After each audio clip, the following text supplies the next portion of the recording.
Olá, sejam muito bem-vindos a mais um episódio do podcast Saúde Business, diretamente do Congresso da FEOSP, Federação de Santa Casa e Hospitais Beneficentes do Estado de São Paulo. Eu sou Amanda Gonçalves, curadora de conteúdo editorial do Saúde Business, portal de notícias especializado no setor da saúde, com foco B2B, e também canal oficial dos eventos Hospitalar, RIS e Saúde Business Forum.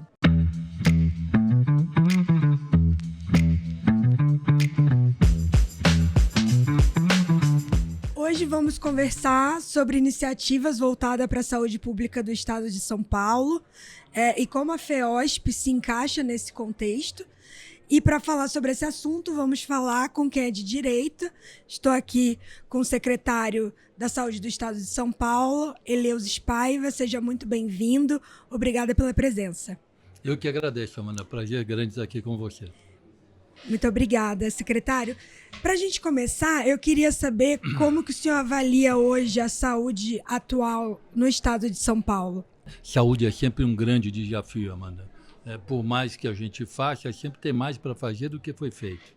Mas nós avançamos muito na saúde do Estado de São Paulo. Nós viemos de um período pós-pandemia, onde nós tínhamos a saúde colapsando no Estado de São Paulo. Foi quando o governador Tarcísio de Freitas assume o Estado de São Paulo. A grande preocupação dele é como é que a gente vencia esse colapso. Por que do colapso, Amanda? É que as pessoas, durante o período pandêmico, elas se preocupavam muito mais do que com a situação do Covid, que era uma incerteza para todo mundo. Sim. Ninguém sabia como tratar direito, pessoas morrendo numa velocidade muito grande. E aí, o que aconteceu? As doenças crônicas que continuavam existindo, elas acabaram, né, sendo colocadas em segundo plano. E o que aconteceu? Aquelas doenças crônicas agudizaram.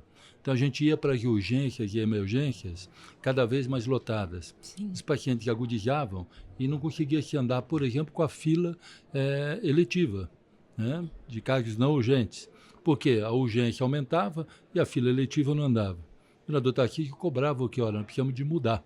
E aí, depois de várias reuniões com o governador, nós apresentamos para o governador, e foi aprovado por ele, um projeto que, ao nosso ver, reestruturava o sistema SUS no estado de São Paulo. E aí, dentro dessa reestruturação, foram feitas várias propostas. A primeira proposta era a regionalização. O que é a regionalização de saúde? Era um diagnóstico que nós já tínhamos feito na época de campanha e tínhamos conversado com o governador Tarcísio a respeito disso, com o estado de São Paulo. É o estado mais rico da federação. No entanto, Amanda, ele é muito heterogêneo. Para você que está em casa assistindo a gente aqui no podcast, nós temos regiões extremamente ricas no estado de São Paulo, que são chamadas de Califórnia brasileira. Né? E temos outras regiões que deviam envergonhar cada paulista.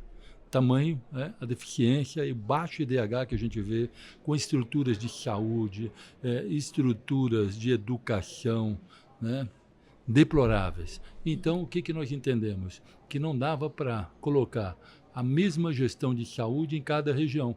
Para algumas regiões seria ótimo, para outras regiões seria muito aquém da necessidade dessa região. E, ao fazer essa opção da regionalização, nós temos que conversar com o governador, que com certeza a gente ia conhecer vazios existenciais, e aí haveria necessidade de quê? De aporte de recursos. E foi esse o compromisso do governador Tarcísio com a gente, para você que está nos assistindo. Pode fazer, porque meu compromisso número 1 na gestão é saúde. E com o andar do podcast, a gente vai te colocar números, você vai ver que é por aí. Com certeza, perfeito, secretário. Como o senhor falou, né? Foi feito bastante investimento. A gente teve a tabela SUS paulista, né? Que o governo do estado de São Paulo ele complementa o valor que é pago aos hospitais filantrópicos, né? Que eles recebem do Ministério da Saúde pelos procedimentos, consultas. E essa tabela, se eu não me engano, completou 1 ano de pagamento agora em fevereiro, né? E o estado de São Paulo, estou olhando aqui na minha cola, os repasses para os hospitais foram em 80% e superou 4 bilhões de reais. Eu queria entender como garantir que isso se traduza em mais acesso e qualidade para os pacientes e não apenas em um volume. Como o senhor enxerga isso? Amanda, então vamos só para as pessoas entenderem o que é isso. Aham, Conversando com o governador Tarcísio, nós fizemos um outro diagnóstico com a regionalização. Que aham. no estado de São Paulo, nós tínhamos 7.800 leitos inativos. O que eu estou falando? O hospital já estava funcionando, o leito existe, tudo existe, só que esse leito está inativo. E aí era a grande pergunta, por que ele está inativo e se está tudo pronto? Porque a tabela que remunera no Sistema Único de Saúde é a tabela paga pelo governo federal. Sim, E a grande maioria, quase 90% dos procedimentos, não tinham reajuste há 20 anos. sim, Então, para você que está em casa, olha, imagina você tentar pagar as suas contas do dia a dia com o salário que você recebe 2 décadas, 20 anos atrás. O que acontece? O valor é insuficiente. Então, todas as filantrópicas, que é hoje, que nós estamos aqui discutindo com as filantrópicas, né, são as Santas Casas, principalmente, o que elas fizeram com o passar do tempo? Elas foram reduzindo o número de atendimento, porque quanto mais ela atendia, maior era o déficit financeiro. Elas foram reduzindo o número de atendimento. E isso, com aquele problema que a gente tinha, nós identificamos 7.800 leitos fechados, 8.000 leitos fechados e atendimento reduzido. Nós tínhamos que fazer alguma forma para virar essa chave. Esse era o desafio do governo Tarcísio de Freitas. Como é que nós vamos virar essa chave? E aí surgiu essa ideia de remunerar o quê? Adequadamente cada procedimento. Então, nós mudamos a lógica. Quanto mais você atende, mais você recebe. E aí nós colocamos vários indicadores para poder monitorar. Indicadores como tempo de permanência, como resolutividade do hospital, indicadores como taxa de ocupação. Então, nós começamos a trabalhar com uma lógica que vai premiar aquela pessoa eficiente, aquela pessoa que atende mais, num tempo adequado e com resolutividade. Essas pessoas são premiadas, porque elas vão receber recursos que vão poder pagar as suas contas, sobrar algum recurso para poder investir na sua unidade hospitalar, é sempre uma ampola de raio-x que queima, um foco de centro cirúrgico que está inadequado e precisa ser trocado. Então foi dessa forma que nós fizemos essa parceria com as filantrópicas, introduzimos no estado de São Paulo a tabela SUS Paulista. Para você ter uma ideia, quem está nos assistindo, por exemplo, um parto. Um parto remunerado pelo SUS é algo da ordem de R$ 440. É impossível você achar que você vai pagar o hospital, vai pagar o anestesista, vai pagar o obstetra, sim. todos os dias internados, né? Atenção à criança que nasceu, né? Pela tabela SUS Paulista, nós estamos remunerando algo em torno de R$ 2.700, R$ 2.800. E se ainda for um parto, né, de alto risco, ainda tem um incremento acima disso, chegando até a mais de R$ 4.000. Então, dessa forma, você viabiliza um maior número de atendimento e um atendimento de qualidade à população. Isso funcionou? Essa é a pergunta. Será que deu certo isso? Vou te traduzir em números, né? O estado de São Paulo realizava cerca de 720 mil cirurgias eletivas por ano. 2.500, 2.600 cirurgias por dia. Depois da tabela SUS Paulista, nós saímos de 720 mil e fomos para 1.200.000. Nós já aumentamos 480 mil cirurgias a mais. Em 2 anos de governo Tarcísio de Freitas, nós já atendemos no primeiro ano 1 milhão, no segundo ano 1.200.000. Então, somamos os 2 anos, dá o quê? 2.200.000. Se nós pegarmos pela métrica antiga, 720 mil cirurgias por ano, multiplicado por 3, dá 2.160.000. Significa que em 2 anos nós fizemos o que nos governos anteriores fizeram em 3. E o que nós estamos fazendo? É importante que você está nos assistindo. É dar garantia para você que está em casa que as filas começaram a andar. Resolveram-se todos os problemas? Não. Mas as filas começam a andar. Aquele passivo que nós temos de fila começam a reduzir e dar uma previsibilidade para as pessoas que entram em fila ser atendido antes que tenha a sua doença piorada. Perfeito. O senhor já comentou sobre a regionalização da saúde em São Paulo, que é uma customização dos serviços de saúde, né, com o que aquela região necessita, com o que aquela população necessita.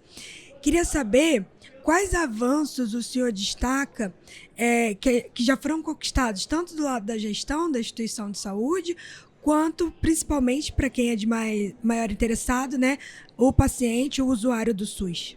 Olha, o que é o projeto e o que é o avanço que nós queremos chegar até o final do governo Tarcísio de Freitas, 4 anos de governo.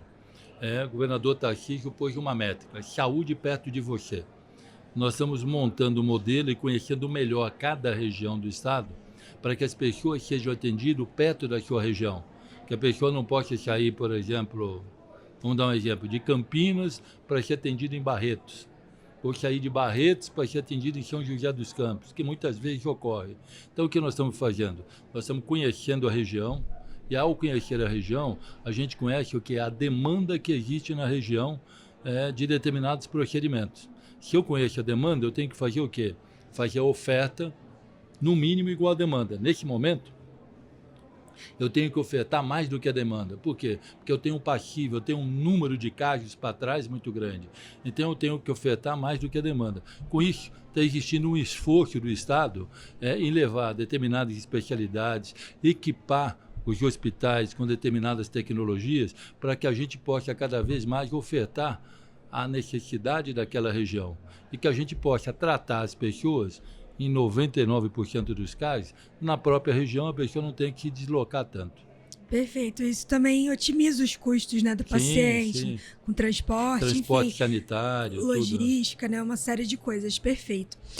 Uma outra pergunta para o senhor. Hoje a gente tem quase 405 hospitais filantrópicos em São Paulo.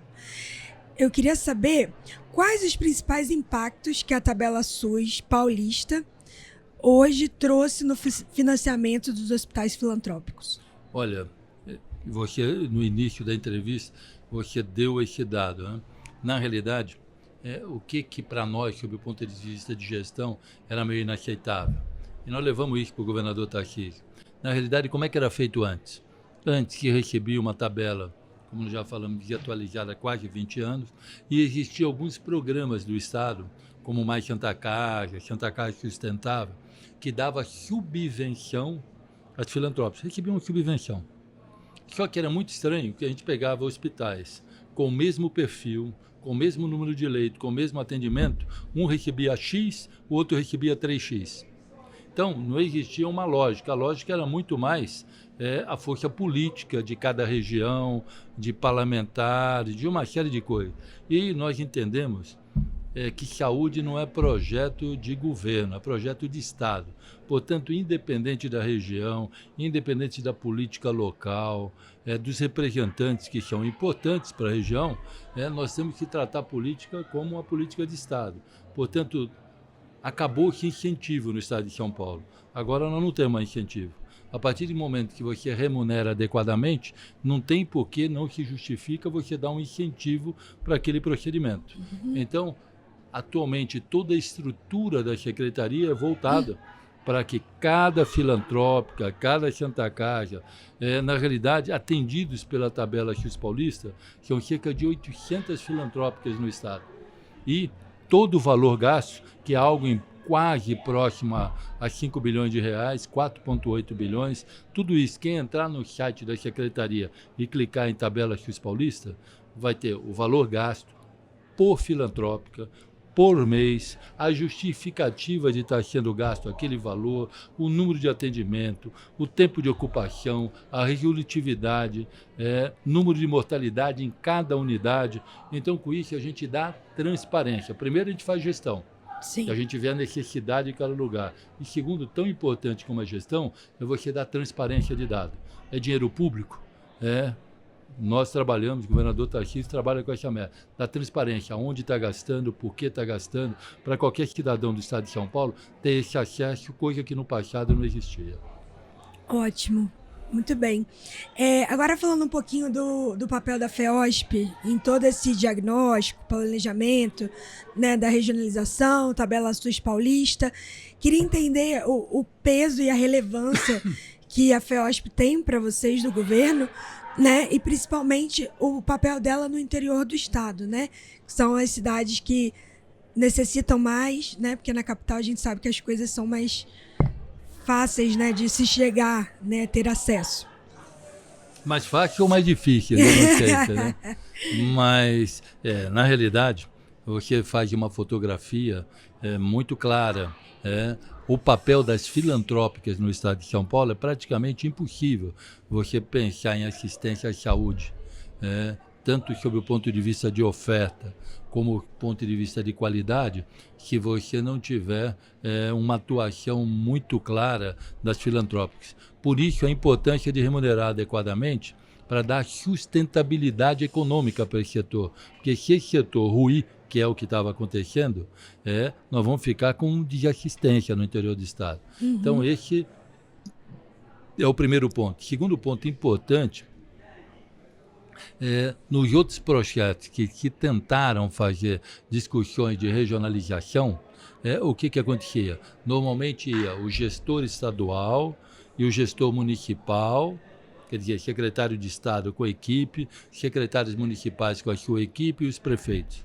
Nós inovamos e colocamos o prestador junto. Uhum. Por que eu falo prestador? Porque o prestador, eu brinco que é quem está no chão de fábrica, que conhece a dificuldade no atendimento, que sabe como é que está o seu pronto-socorro, que sabe como é que está uma UPA, que sabe a fila de cirurgia, as dificuldades da instituição hospitalar ou da questão ambulatorial. Então, a hora que nós colocamos o prestador junto, nós ficamos muito próximo à realidade.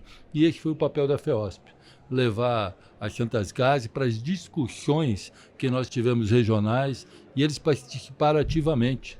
E eu não tenho a mínima dúvida, se não fosse essa parceria muito forte do governo Tarcísio de Freitas com as filantrópicas, a gente não teria alcançado os números positivos que nós alcançamos. Perfeito. E eu queria entender quais são os desafios atuais que vocês encontram para ter essa regionalização no estado, né? Porque a gente tem São Paulo, mas eu imagino que essa regionalização ainda não tenha contemplado todo o território. O que vocês estão encontrando de mais dificuldade, vamos dizer assim, e se a tabela SUS paulista pode ajudar a descentralizar esses serviços? Olha, na realidade, não sei se a palavra é dificuldade, mas são desafios. Uhum. Quando você resolve um problema, tem desafios novos. Primeiro desafio, acho que em tabela SUS nós já avançamos bastante, são 7.500 procedimentos, aproximadamente 7.800. Uhum.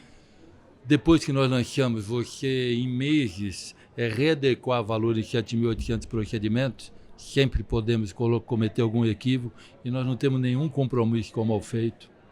Nós já atualizamos 150 procedimentos, que dá o quê? 2% talvez dos procedimentos já foram adequados, e tem uma comissão que julga isso permanentemente. Agora, junto com a tabela SUS paulista, nós temos outros dois desafios extremamente importantes.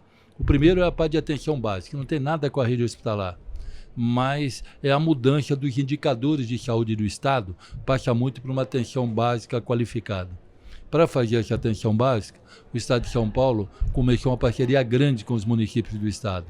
O Estado de São Paulo, nas gestões anteriores, remunerava R$ 4,00 por habitante ano, cada município, para poder fortalecer o financiamento da saúde e da atenção básica. O governo Tarcísio de Freitas está remunerando de R$ 15 a R$ 40. E agora, para esse ano, um reajuste de 50%. Então, sai de R$ 4,00, vai a R$ 60. Só que o município, para receber isso, ele tem que mudar alguns indicadores de saúde. Primeiro é cobertura vacinal. Nós estávamos com cobertura vacinal, quando nós assumimos no estado de São Paulo, abaixo de 75%, o que era inaceitável. Nós deixávamos as nossas crianças muito expostas até epidemias aqui. Sim. Doenças que já tinham sido praticamente eliminadas, estarem voltando, né? Segunda coisa é a mortalidade materna e infantil, porque o número de pré-natal estava muito reduzido, o que impacta diretamente na mortalidade materna. Portanto, nós queríamos voltar a fazer pré-natal nas nossas unidades. E não tem custo nenhum, porque o ginecologista está lá. É igual vacinação, não tem custo, que a vacina está lá. Estamos perdendo mulheres com câncer de colo de útero. Então, é pedir para esse ginecologista fazer uma avaliação, procura de... principalmente, HPV é o grande fator. Então, nós colocamos algumas métricas para os municípios estarem atingidos, que isso vai mudar os indicadores de saúde, e isso nós queremos nos 4 anos de gestão Tarcísio, atender para quem tem necessidade e está em fila, e fazer prevenção para resolver isso. E será que investir mais Porque a grande dúvida, olha, não adianta colocar mais dinheiro na saúde que não tem gestão. E nós estamos provando que adianta colocar e adianta melhorar a gestão. Melhoramos a gestão da eficiência, né? Saímos de 720 mil para 1.200.000 cirurgias. Agora vamos ver na atenção básica, vacinação, exemplos. Vacina da poliomielite. Estava em 77% a cobertura. Hoje está 92% a cobertura no estado de São Paulo. Saímos de 77 em 2 anos, vamos para 92. Ninguém acreditava que isso ia ser possível. Saímos de uma tríplice viral, onde tem um sarampo que nós queremos erradicar, de 78% para 98%. Então, estamos mostrando que quando a gente dá recurso, quando a gente cobra, quando a gente tem informação, a gente modifica. E para completar, eu acho que aí termina o nosso podcast aqui, qual que é a joia da coroa? Saúde digital. Primeiro, era importante que muitas vezes a gente fazia voo cego. E vou te dar um exemplo. Hoje, a gente aqui no podcast da gente, o próximo a gente faz isso. Pega o celular, você fala o hospital que você quiser no estado de São Paulo. Se tiver convênio com o SUS, nós entramos. E quem está nos assistindo pode entrar no site da Secretaria. Vai no site da Secretaria, tabela SUS Paulista, você identifica todos os hospitais que têm convênio com o SUS. Ali tem todos os dados.